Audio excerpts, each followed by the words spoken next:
Right everyone, today we're going to be doing something similar to when SEE and Jedi Master Luke were announced, by trying to predict the remaining requirements for the recently announced GL Kenobi. Now I don't know about you guys, but I'm super hyped for this release. I've wanted a GL Kenobi for a very long time now, and it also indicates that a GL pre-suit Darth Vader will be coming next, considering this Kenobi is based on Revenge of the Sith. Before we begin though, I'd just like to say that the upcoming list is not official and is based on my own logic and speculation. I don't advise you all to rush these characters in preparation for the event if you're unsure. Also, please remember to like the video, subscribe to the channel, ring that notification bell, join my Discord server, and more importantly, share the video with your friends and guilds so that we can all work together in best preparing for GLK. This GL event is a little more confusing than the previous ones, as up until now a GL has always been the final embodiment of the character, generally at their oldest point. Now because GLK is based up until ROTS, I'm going to be making a risky judgment call and say that nobody affiliated with him after ROTS is going to be included. This might come back around to haunt me though, but it's the most logical thing to assume at this point in my opinion. So let's get started and talk about the 5 requirements that we already know. What can I honestly say so far? I'm not exactly thrilled to be relicking Mace Windu given his current state in the game, but I am hoping that GLK receives the Jedi Council tag, and hopefully a lot of the Jedi Council members like Mace Windu, Plo Kun, etc. receive some reworks so they can be used with GLK. Otherwise we're kind of just going to be having a leader swap with Jedi Master Luke and use a similar team. I hope more than anything GLK gives some of the lesser used Jedi some viability. For Ayla, I actually feel she's a little underrated. She's not top tier by any means, but I honestly don't mind investing some gear into her. She's not a bad second tier Jedi and I could honestly find some use for her on one of my teams for sure. Relicate Gk is a massive complaint for a lot of people because of the challenge rancor, and he isn't exactly my first choice for a Relicate, but it's important to remember people, this requirement is not locked behind challenge rancor. You just need to max out 2 hard mode conquests and you'll have the Relicate materials to put him up. A lot of people seem to be forgetting this, so don't stress about it if you're not in a challenge rancor guild currently. There are free to play options out there for many people. As for Negotiator at 6 star, no real complaints here, as this isn't a bad requirement at all, and he's the meta fleet currently as well. Bo-Katan is the pay-to-play block on the unlock, but I am interested to see how the Mandalorian faction fares long term, so at least she's useful and will give us the starting foundation of a new team. So with that all out of the way now, this is where we're going to be getting started in predicting what I think the remaining requirements will be. Hopefully I get a lot of these right and it can help you all in preparing what's next to come in this massive grind. So these first group of characters are going to be called green requirements, and what this means is I would be extremely surprised if these were not needed for the event. So the first of these is Qui-Gon Jinn, Obi-Wan's master and one of the most important people in his early life. He literally trained and took Obi-Wan under his wing and guided him until the day of his death. His death was probably one of the most traumatic experiences of his life, which really goes to show the bond they shared considering Jedi naturally suppress their emotions. He even used dark side emotions to defeat Maul, the only time in his life we have seen him do so. Even later on when Maul killed Satine, Obi-Wan kept his calm demeanour, so I'm 100% certain he'll pop up on the requirements, more than anyone else on this list. It would make zero sense not to include his own master in this event. Up next we have Commander Cody, who was the clone commander of Obi-Wan's 212 Clone Battalion.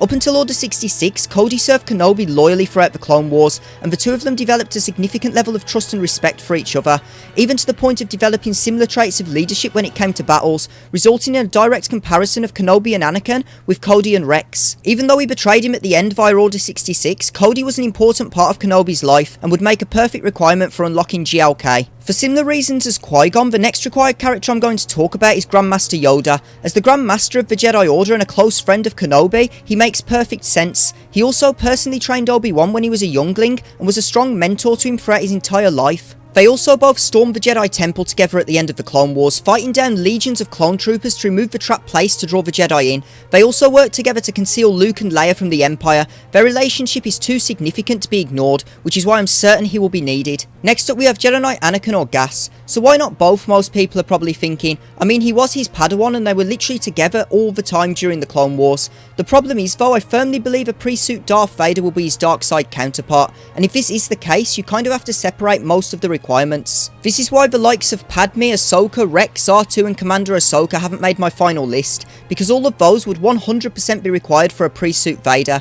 This is a big risk for me, but I don't believe they would allow that much crossover between them, so I'm banking on just one Anakin being required for this. It's a really tough one to call, because if it's Jedi Knight Anakin, that would mean he can net 3 GLs, but requiring gas for both GL Kenobi and GL Anakin seems unlikely too, so I don't know on this one honestly. But I'm certain at least one variant of Anakin will be required, whichever path they decide to take. So moving on to our next choice, we have Plo Kun. Now this one seems very likely as Kenobi and Plo Kun worked together on many missions during the Clone Wars, and both were members of the Jedi Council during Revenge of the Sith. They also had a pretty good friendship and a degree of trust and respect for each other too, as seen during the Clone Wars series. Their interaction in the movies was very limited though, so this would be a very easy one to miss. Finally, the last of my green requirements is Luminara. The reasoning for this is very similar to Plo Kun, except if I remember correctly, Obi-Wan and Luminara had a lot more adventures together during the Clone Wars series, during the second Battle of Geonosis, which included rescuing her from the Geonosian Queen. They formed quite a bond during the war, and I'd be fairly shocked if she wasn't needed to unlock him. So now we're moving on to the yellow category. To sum up, these characters I feel are likely to show up as requirements, but I'm not as confident as the green category. They will still have a fairly decent chance of showing up though, in my opinion. The first of this group is Kit Fisto, another trash character which is becoming a bit of a habit on this list. Given the fact I'm struggling a little to find really close relations to Kenobi, I'm kinda just going with high ranking Jedi at this point. I really hope they do at least rework a group of these Jedi though, because having to gear this many useless characters and relicking them would be a bit of a slap in the face if I'm being honest. At least Plo Kun has a really good ship, but Fisto really is bottom of the barrel. So moving on, next up we have Barris, who was present during the Battle of Geonosis and Umbara, both of which Kenobi took part in.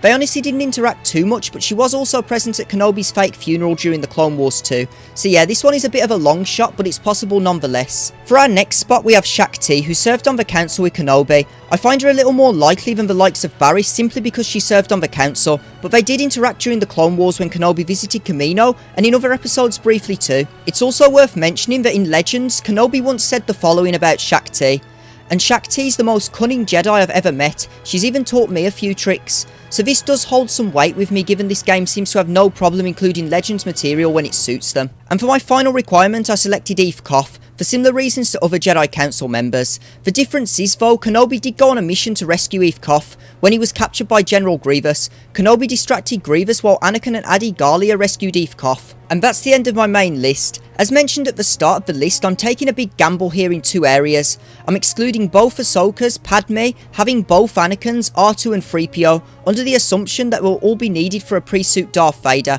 A lot are saying it could be more, but I really don't think so, and this is because this is Rot's Kenobi, and there's no better opponent or worthy character to become a GL than a dark side Anakin, and people have wanted him for years. I mean, who else could they release as a GL alongside Anakin, if not for Kenobi? It makes no sense. I'm also excluding anything after Revenge of the Sith, which includes Luke and Old Ben, which I understand is a risk, but given this is a new kind of situation, I have to assume everything required is going to be during or before this point in his life. A final word on Ki-Adi-Mundi. Now lore wise it makes perfect sense for him to be a requirement, which is what both myself and many of you are worried about. From a logical point of view, however, it doesn't make sense for CG to add him as a requirement, as they would be essentially preventing their whales from buying GLK. There's only roughly 2,000 7-star Ki-Adi-Mundi in the game, so this would exclude almost their entire player base from dropping money on Kenobi, which doesn't seem like something they would do. Some would argue they would add him as a 5 or 6 star requirement, but given the way he is obtained, it just doesn't make sense. Now I know they required Rolo for Jedi Master Luke in the past, but you have to remember at that point Rolo was farmable with GET2,